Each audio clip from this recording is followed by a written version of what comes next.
Hi guys, நம்ம இன்றைக்கி என்ன பார்க்க போகிறோம்னா இன்குபேட்டர் மேக்கிங் வீடியோ தான். வாங்க பார்க்கலாம். ஃபர்ஸ்ட் நீங்கள் பெரிய தெர்மாக்கோல் பாக்ஸ் எடுத்துக்கோங்க. இன்குபேட்டர் கேஜெட் எல்லாமே நான் ஆன்லைனில் தான் ஆர்டர் போட்டிருந்தேன். இது ஒரு 500 வந்துச்சு. இது வந்து தெர்மோசாட். இதுதான் மெயினான ஒரு டிவைஸ். இது கூட ஒரு ஒயர் இருக்கும், அதான் ஹீட்டை சென்ஸ் பண்ணி இதுக்கு அனுப்பும். இதை வச்சு தான் நம்ம ஹீட் எவ்வளோ இருக்கணும்னு செட் பண்ண முடியும். இந்த தெர்மோசாட் போர்டையும் சார்ஜரையும் கனெக்ட் பண்ணுறதுக்காக இந்த ஃபீமேல் கனெக்டர் தேவைப்படும். இந்த ஸ்விட்ச் நமக்கு தேவைப்படாது, கூட கொடுத்துருக்காங்க. சரி, இருந்துட்டு போட்டோம். இதான் நம்ம யூஸ் பண்ண போகிற 20 வாட் சார்ஜர். இந்த பின்னுக்காக தான் அந்த ஃபீமேல் கனெக்டர். இதையும் போர்டையும் ஒன்றா கனெக்ட் பண்ணுறதுக்கு தான். இது 12 வாட்ஸ் டிசி ஃபேன். இது எதுக்குன்னா ஹீட்டை செப்பரேட்டாக பாக்ஸ் ஃபுல்லாக அனுப்புறதுக்காக தான். அடுத்ததாக பல்ப் ஹோல்டர். அது கூடவே எக்ஸ்ட்ரா வயர்ஸ் எடுத்துக்கலாம். வாங்க செய்ய ஆரம்பிக்கலாம்.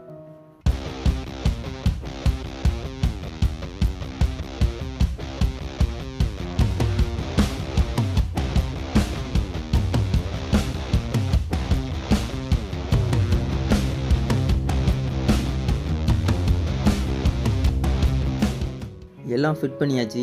எப்படி பண்ணியிருக்கோன்னு பார்க்கலாம். பல்ப் ஒயரை மட்டும் நம்ம நேராக கரண்ட்டில் தான் கொடுக்கணும். பல்பில் உள்ள ஒரு பிளாக் ஒயரை மட்டும் ரெண்டாக கட் பண்ணி தெர்மோசாட்டில் K0 K1 கனெக்ட் பண்ணோன்னா இது ஒரு ஸ்விட்ச் மெத்தடில் வேலை செய்யும். இது பல்ப் ஆன் ஆக ஆஃப் ஆக ஹெல்ப் பண்ணும். இந்த டிசி ஃபேனை நம்ம எதில் கனெக்ட் பண்ணணும்னு பார்த்தீங்கன்னா, இன்புட் ஒயர் கொடுத்தோம் பார்த்தீங்களா, அந்த ஃபீமேல் கனெக்டர் கூடயே இதை சேர்த்து நம்ம கனெக்ட் பண்ணணும்.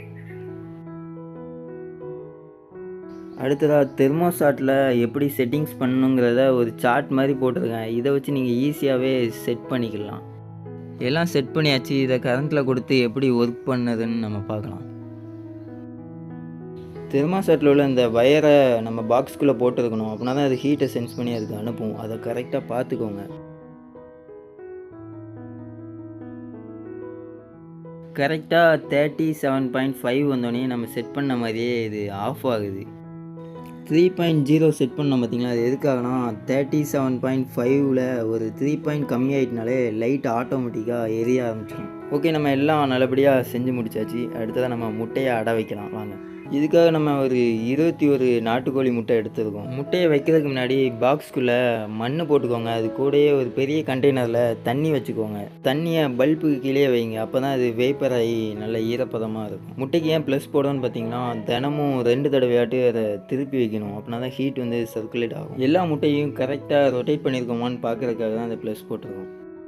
சரியாக 6 நாள்லேயே நம்ம முட்டை கரு பிடிச்சிருக்கான்னு நம்ம ஈஸியாக பார்த்துடலாம். அது எப்படின்னு பார்த்தீங்கன்னா, ஒரு டார்ச் எடுத்துக்கோங்க. அதில் நம்ம முட்டையை இப்படி பிடிச்சி வச்சுட்டு நம்ம பார்த்தோன்னாலே தெரியும் கரு பிடிச்சிருக்கா இல்லையான்னு. கரு பிடிச்சிருந்துச்சுன்னா இந்த மாதிரி நரம்புகளாக ஓடின மாதிரியே இருக்கும். இதெல்லாம் கரு பிடிச்சிருக்கு. நம்மகிட்ட 6 முட்டை கரு பிடிக்கலை. அதை நம்ம வச்சு வேஸ்ட்டு தான். 15 முட்டை தான் கரு பிடிச்சிருக்கு. நம்ம அடை வச்ச 18ஆவது நாள்லேயே குஞ்சிலாம் மூக்கொத்த ஆரம்பிச்சிருச்சு.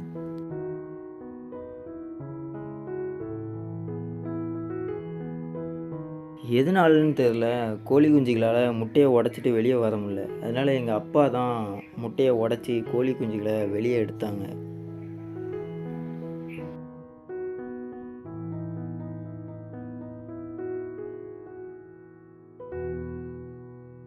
கோழி குஞ்சு மேலே உள்ள அந்த ஈரப்பதம் காயிற வரைக்கும் நம்ம இன்குபேட்டர் உள்ளே தான் குஞ்செல்லாம் வச்சுருக்கணும். அதுக்கப்புறம் நம்ம அதை எடுத்துக்கலாம். இதே போல் தான் எல்லா முட்டையும் உடச்சி எடுக்க வேண்டியதாகிடுச்சு. எதனாலன்னு தெரில. தெரிஞ்சால் கமெண்ட் பண்ணுங்கள். நம்ம வச்ச 15 முட்டையில் 6 முட்டை தான் பொரிச்சிருக்கு. மீதி 8 முட்டை பாதியில் உருவாகி கரு பிடிக்காமலாம் இறந்துருக்கு. அது எதனாலன்னு தெரில. ஹீட்டு காணாதனாலையா இல்லை அதிகமாயிட்டா என்னன்னு நமக்கு இன்னும் தெரியலை.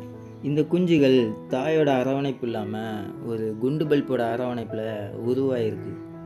இந்த குஞ்சுகள் எப்படி க்ரோ ஆகுது, எப்படி வளருதுங்கிறத நம்ம பார்க்கலாம். அதுக்கு முன்னாடி நம்ம இன்குபேட்டரை க்ளீன் பண்ணி அடுத்த முட்டை வைக்கிறதுக்காக ரெடி பண்ணி வச்சிடலாம். ஓகே காய்ஸ், நெக்ஸ்ட் வீடியோவில் பார்க்கலாம்.